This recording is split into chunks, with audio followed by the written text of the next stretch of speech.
Is the next activities. आपल्या पुस्तकामध्ये page number 22 वर या ठिकाणी पेज नंबरवरती दिल्या गेलेली आहेत. त्यामध्ये सुद्धा आपल्याला काही register often refers to the degree of formality of language, but in a more general sense it means the language used by a group of people who share similar work or interests such as doctor or lawyers. कारण ते की एखाद्या वेळेला जेव्हा आपण एखाद्या डॉक्टरकडे जेव्हा जात असतो, लॉयरकडे वगैरे जे काही जेव्हा जात असतो, तेव्हा मात्र आपल्याला बरेचसे असे जे काही फॉर्मॅलिटी जे काही म्हटलं जात असतात, काहीतरी इंग्रजी म्हणजे बोलणे आवश्यक आहेत बा, काही काही छोटे छोटे वाक्य बोलणे आवश्यक आहे, त्या भाषेचा त्या ठिकाणी उपयोग केला जात असतात. But in a more general sense it means the language use by group of people, त्या लोकांच्या माध्यमातून समूह जेव्हा असतो तेव्हा समूहामध्ये थोडक्यात असे काही शब्द त्या ठिकाणी इंग्रजीचे यूज केला जात असतात.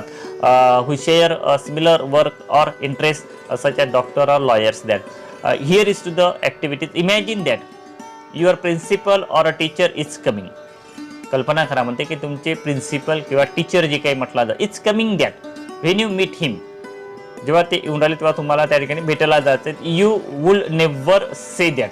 आणि तुम्ही त्यावेळी जे काही म्हटलं जात असतात, काहीच म्हणलं गेलेलं जर नसेल तर हे डूड्स व्हॉट्सअप काय आहे, this is the formal situation. So you will say good morning sir. त्यावेळेस आपण म्हणायला पाहिजे. आपण जर काही जर म्हणल्या गेलं, आपले टीचर येऊन राहिले, प्रिन्सिपल येऊन राहिले आणि आपण त्या ठिकाणी जर उभं जर राहायला गेलेलं असेल तर ते शक्य नाही. आणि म्हणून त्यावेळेस जे काही म्हटलं जात असतं कर्टसी वर्ड्स त्या ठिकाणी यूज करणे आवश्यक आहे. Yes, this is the formal situation. That ती एक फॉर्मल सिच्युएशन आहे, औपचारिकता आहे. आणि you will say the good morning sir. आपण त्यावेळेस गुड मॉर्निंग सर म्हणून असं म्हणू शकतो. येस, इन एव्हरी सिच्युएशन, प्रत्येक सिच्युएशनमध्ये you use at appropriate expression according to the person. समोरचा व्यक्ती पाहून, समोरच्या व्यक्तीनुसार जे काही म्हटलं जात असतात, आपल्याला काही त्या पद्धतीचे एक्सप्रेशन जे काही म्हटलं, योग्य अशा पद्धतीचे एक्सप्रेशनचा उपयोग त्या ठिकाणी करायचा आहे. The language you use when you meet someone depends on their age. आणि मग जी काही लँग्वेज आपण यूज करणार आहोत, जे काही वाक्य आपण वापरणार आहोत, ते केव्हा वापरायचे, डिपेंड्स ऑन देअर एज. समोरचा व्यक्ती त्याचं वय पाहून, त्याची पोझिशन जे काही म्हटलं जात असतात ते पोझिशन पाहून एक्सेट्रा. जसं फॉर एक्झाम्पल आता तुमचाच मित्र जर असेल तर तुम्ही हे गाईज म्हणू शकता. परंतु तुमच्यापेक्षा वयाने खूप मोठा आहेत किंवा एखादी प्रतिष्ठित अशी व्यक्ती असेल तर आपण त्याला हे गाईज म्हणू का? No, that is not the formality in Indian formality. That हे भारतीय औपचारिकता नसेल. त्याचं वय हे जास्त आहे, त्यांची पोझिशन वेगळी आहेत. आणि म्हणून त्यावेळेस मात्र कोणते शब्द आपण योग्य पद्धतीने त्या ठिकाणी कर्टसी वर्ड्स यूज करायला पाहिजेत. There are formal and informal register in spoken and written language. That तर बोली भाषेमध्ये, लेखी भाषेमध्ये जे काही म्हटलं जात असतात, बरेचसे असे काही विशिष्ट अशा म्हणजे इन्फॉर्मल अनौपचारिकता जे काही म्हटलं जात असतात, अशा पद्धतीचे काही शब्द त्या ठिकाणी यूज करत असतात. Right appropriate expression and words which you have to use while facing and interview. That आणि मग ज्यावेळेस आपण एखाद्या इंटरव्ह्यूला जेव्हा आपण जात असतो त्यावेळेस मात्र आपण कोणते कोणते शब्द तुम्ही त्या ठिकाणी यूज करा. जसं फॉर एक्झाम्पल इंटरव्ह्यूच्या रूममध्ये आपल्याला जर जायचं असेल तर त्यावेळेस आपण म्हणू may I come in. Yes, these are to the courtesy word, these are the expression. That's he जी काही एक्सप्रेशन आहेत that is the formal expression. हे आपलं औपचारिकता आहेत की आपण ते मे आय कम इन म्हणूनच त्या ठिकाणी आतमध्ये जावं लागेल. सेकंड दॅट जर तुम्ही आतमध्ये जर गेलेलं असेल तर त्यावेळेस इंटरव्ह्यूच्या वेळेस जर आपण गेलो आहोत तर मग इंटरव्ह्यूच्या वेळेस फेस करत असताना मग तिथे गेल्यानंतर अजून दुसरा शब्द आपल्याला म्हणायचा आहे, तेव्हा तुम्ही काय म्हणाल? Yes, these are the persons you have given the permission that yes coming. तेव्हा ते समोरची व्यक्ती आपल्याला म्हणून की यस कमिंग दॅट, हो ये आतमध्ये ये. आणि जेव्हा आपण आतमध्ये जेव्हा जाऊ तेव्हा सुद्धा आपल्याला अजून पुन्हा आपलं कर्टसी फॉर्मॅलिटी जे काही म्हटलं जात असं ते करावं लागेल. त्यावेळेस आपण म्हणू good morning sir, good morning madam. Yes, that like for these are the words are use that. तर या ठिकाणी आपल्याला पेज नंबर 22 वरती ही ॲक्टिव्हिटी दिल्या गेलेली आहे. आणि याच्यामध्ये ए मध्ये दिल्या गेल्या मे आय कम इन. तर बी मध्ये आपल्याला काय येईल, इंटरव्ह्यूला आपण गेलेलो आहोत, इंटरव्ह्यू देत असताना मग दुसरा शब्द आपण जेव्हा त्या लोकांना भेटू, आपल्यापेक्षा मोठे आहेत ते, पोझिशन त्यांची वेगळी आहेत आणि म्हणून आपण त्यांना म्हणू की गुड मॉर्निंग सर. अशा पद्धतीचं आपण त्यांना त्या पद्धतीचं त्यांना अभिवादन करू शकतो. त्याच्यानंतर you are writing a letter of a complaint. आणि जेव्हा दुसरी सिच्युएशन दिल्या गेलेली आहे, list the proper expression that you would like to write. एखाद्या वेळेला तुम्हाला एखादी कंप्लेंट, तक्रार जर लिहायचं असेल, तक्रार आपण केव्हा करतो, जेव्हा आपल्याला एखादी गोष्ट पटत नाही तेव्हा. त्यावेळेस काय म्हणतो की आय डिसॲग्री. मला हे मी याला सहमत नाही का मला हे आवडलं अशा पद्धतीने आपण म्हणतो की आय डिसएग्री दॅट, मला हे मी या मताशी पूर्णतः सहमत नाहीत. आणि मग त्यावेळेस जे काही म्हटलं जात असं लेटर जर लिहित असताना तर आपण म्हणतो की now these are to the I would like to seek your attention to this issues that. आणि मग या विषयी तुम्ही काहीतरी विशिष्ट अशा पद्धतीचं अटेन्शन सावधानता तुम्ही बाळगाल अशी मी अपेक्षा करतो. That like for these are the words are use at that time that when writing letter of complaint that, कंप्लेंटचं जेव्हा आपण लेटर जेव्हा लिहिण्याचा जेव्हा प्रयत्न करू तेव्हा. Yes yes, now these are the page number prefixes and suffixes, page number 23. Yes, आपल्या पुस्तकामध्ये पेज नंबर 23 वरती ही ॲक्टिव्हिटी दिल्या गेलेली आहेत. Find out the words with the prefixes and suffixes from the text and write them down.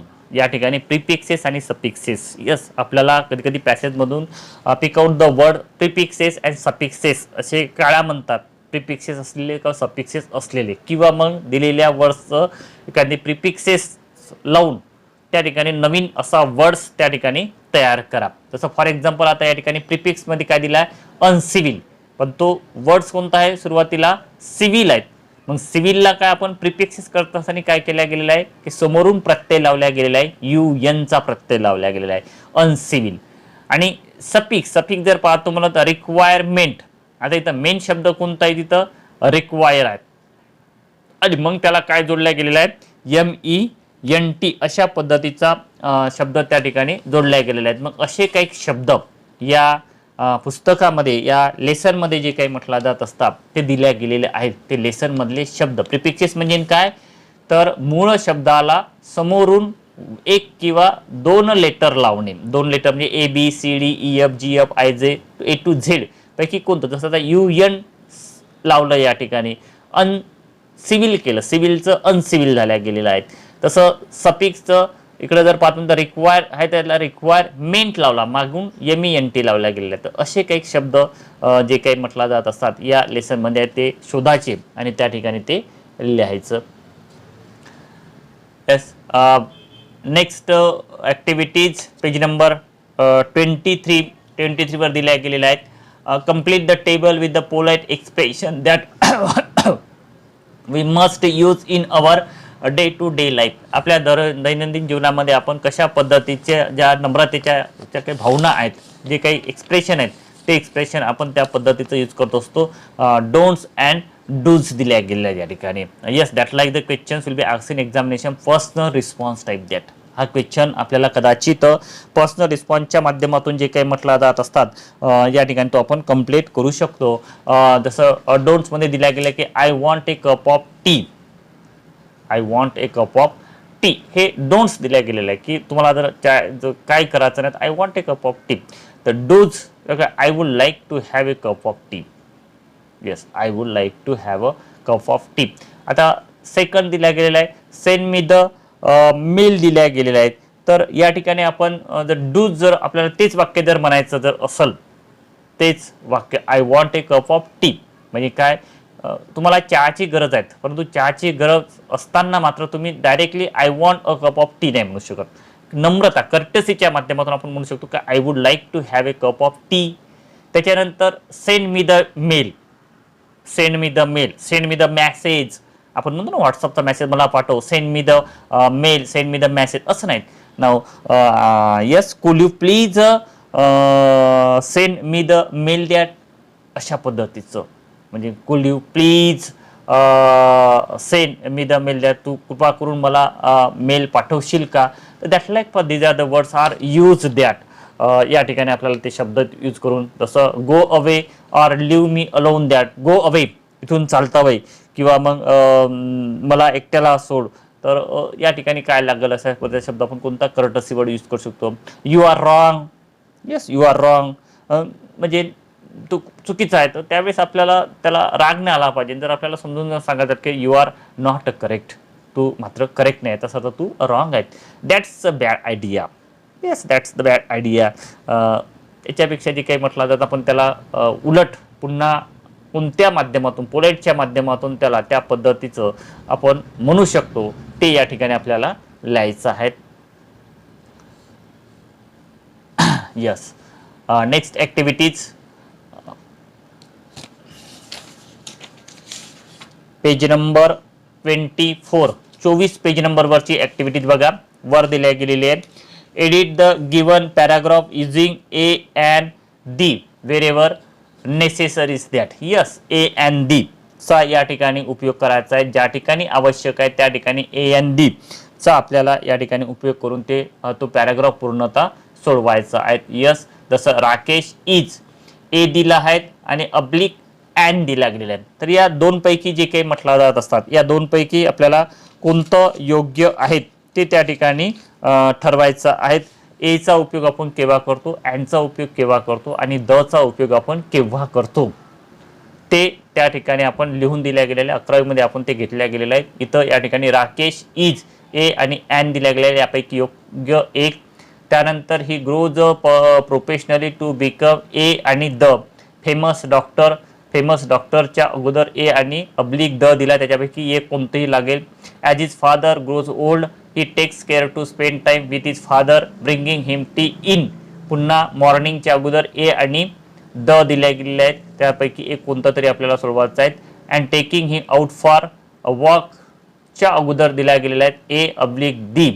आणि त्याच्यानंतर इव्हनिंगच्या अगोदर सुद्धा दिल्या गेलेल्या आहे अँड आणि दी. तर यापैकी योग्य अशा पद्धतीचं कोणतं त्या ठिकाणी सोयीस्कर आहेत त्या पद्धतीचं ए अँड डीचा उपयोग करून ते आपल्याला त्या ठिकाणी ॲक्टिव्हिटीज कंप्लीट करायची आहेत.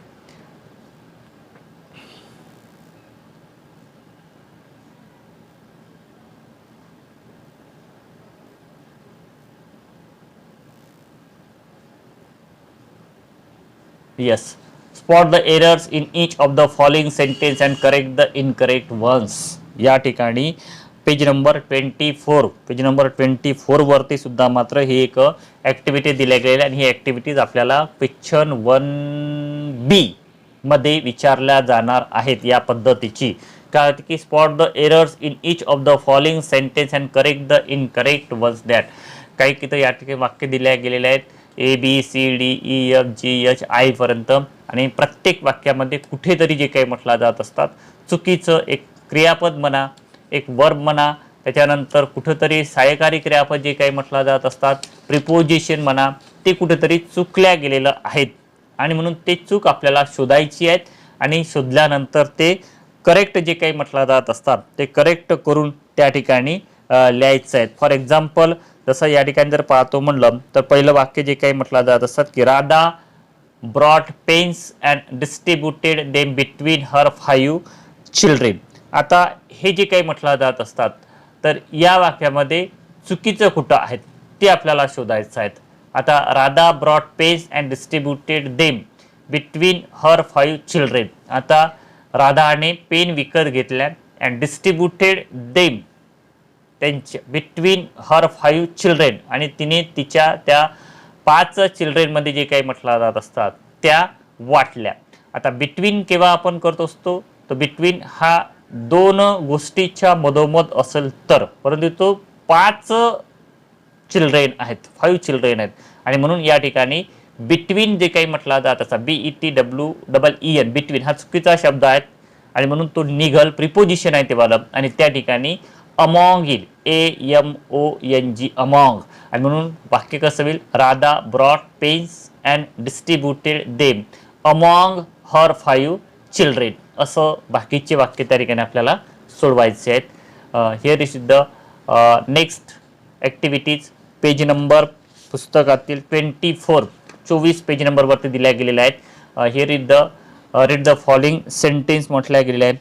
Santosh purchase a computer. हे read the operating manual and follow the instruction. काय म्हणते की संतोष नावाच्या व्यक्तीने मुलांनी एक कॉम्प्युटर विकत घेतलेला आहे. हे read the operating manual and follow the instruction, आणि ते कॉम्प्युटर चालवत असताना ऑपरेट करत असताना मात्र त्याला काही विशिष्ट अशा पद्धतीचं ते कॉम्प्युटर करता काही सूचना दिल्या गेलेल्या आहेत, तर त्या सूचना त्याला त्या ठिकाणी पाळून ते करायचं आहे. परंतु नेमकी तर काय दिल्या गेलेलं आहे की he link the monitor keyboard and printer. तर काय म्हटलं गेलेलं आहे he link the monitor keyboard and printer, त्याने मॉनिटरची लिंक जे काही म्हटलं जात असतात कीबोर्ड आणि प्रिंटरला जोडल्या गेलेली आहेत. मग आता हे वाक्य पॅसिव्ह आहे, ॲक्टिव्ह आहेत, त्याचं आपल्याला पॅसिव्ह फॉर्ममध्ये जे काही म्हटलं जात असतात ते त्या ठिकाणी करायचं आहे. मग आता याचा पॅसिव्ह जर आपण जर करतो म्हटलं तर मॉनिटर, कीबोर्ड अँड प्रिंटर. आता इथं कर्ता ही आहेत आणि म्हणून लिंक क्रियापदाचं दुसरं रूप आहेत आणि म्हणून मॉनिटर, कीबोर्ड अँड प्रिंटर जे काही म्हटलं जात असतात ते घेतल्यानंतर मॉनिटर, कीबोर्ड अँड प्रिंटर एकापेक्षा जास्त त्या ठिकाणी वस्तू आहेत कम्प्युटरच्या आणि म्हणून त्या ठिकाणी लिंक ईडी लागलेले वाच किंवा वेअर घ्यायचं आहेत, परंतु या ठिकाणी जास्त आहेत आणि म्हणून तिथं वेअर घेतलेलं आपण. वेअर नंतर क्रियापदाचं तिसरं रूप घ्यायचं आहे, लिंक घ्यायचं आहे, LINKED लिंक, त्या पद्धतीचं घेऊन ते वाक्य आपल्याला बनवायचं आहे. दुसरं दिलं आहे he plug in the main cable. आता या ठिकाणी सुद्धा ही करता आहेत, प्लग क्रियापद आहेत, इन प्रिपोजिशन आहेत आणि द मेन केबल हा ऑब्जेक्ट आहे. तर तो ऑब्जेक्ट समोर येईल, त्याच्यानंतर ऑब्जेक्ट समोर आल्यानंतर आपल्याला सहाय्यकारी क्रियापद घ्यायचं आहे. सहाय्यकारी क्रियापद कोणतंही क्रियापदाच्या रूपानुसार इथं प्लग दिला गेलेला आहे, PLUGGED म्हणजे पास्ट टेन्स दिल्या गेलेले आहेत आणि म्हणून त्या ठिकाणी वाच किंवा वेअर आपल्याला यूज करावं लागेल. वाच किंवा वेअर यूज केल्यानंतर त्या ठिकाणी प्लग घ्यावं लागेल. प्लग घेतल्यानंतर प्रिपोजिशन घ्यायचं आहे इन आणि ते वाक्य जशाने तसं होईल. किंवा मग त्याचे बाय ही करता येईल किंवा बाय ही नाही घेतलं तरी चालेल. त्याच्यानंतर he switch on the monitor at the back. या ठिकाणी ही करता स्विच क्रियापद, on the monitor at the back. On पासून जर वाक्य जर पाहतो म्हटलं the monitor at the back, yes this is the object that, हा ऑब्जेक्ट आहेत, परंतु पुन्हा प्रिपोजिशन ॲट आहेत, द बॅक सुद्धा ते सुद्धा ऑब्जेक्ट होऊ शकते आणि मग त्याच्यातलं कर्ता क्रियापद आणि ऑब्जेक्ट समजून त्या ठिकाणी ते वाक्य आपल्याला करायचे आहेत. हिअर इज द याच वाक्याचं म्हणजे आता आपण वाक्य जे काही ॲक्टिव्हाइजचे पॅसिव्हाइज जे वाक्य लिहिलेले ते ॲक्टिव्हाइजचे पॅसिव्हाइज वाक्य करून या convert the sentence into passive voice by filling in the blanks. The first sentence has been done as an example. इथं पहिलं एक्झाम्पल म्हणून तिने सोडून दिल्या गेलेलं आहेत. Firstly the monitor, keyboard and printer. त्याच्यानंतर वेअर वापरल्या गेलेलं आहे आणि लिंक अप. त्याच्यानंतर सेकंड दे नंतर द आलं आणि द नंतर आपल्याला काय घ्यायचं आहे द मेन केबल. आता द मेन केबल त्याच्यानंतर प्लगच्या ठिकाणी त्यांनी वाज घेतल्या गेलेला आहे.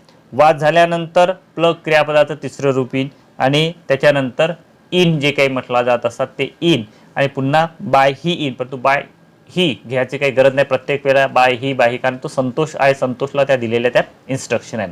अपेक्षा करतो की हा व्हिडिओ थोडा मोठा झाला गेलेला आहे, परंतु पूर्ण ॲक्टिव्हिटी झाल्या गेलेल्या आहेत. या ॲक्टिव्हिटीजचे उत्तरं आपल्याला नंतर दिल्या जाईल. तुर्तास आपल्याला प्रथमतः ह्या सोडवून पाहायच्या आहेत आणि त्या माझ्यापर्यंत चेक करण्याकरता पाठवायचं आहेत. ओके, धन्यवाद.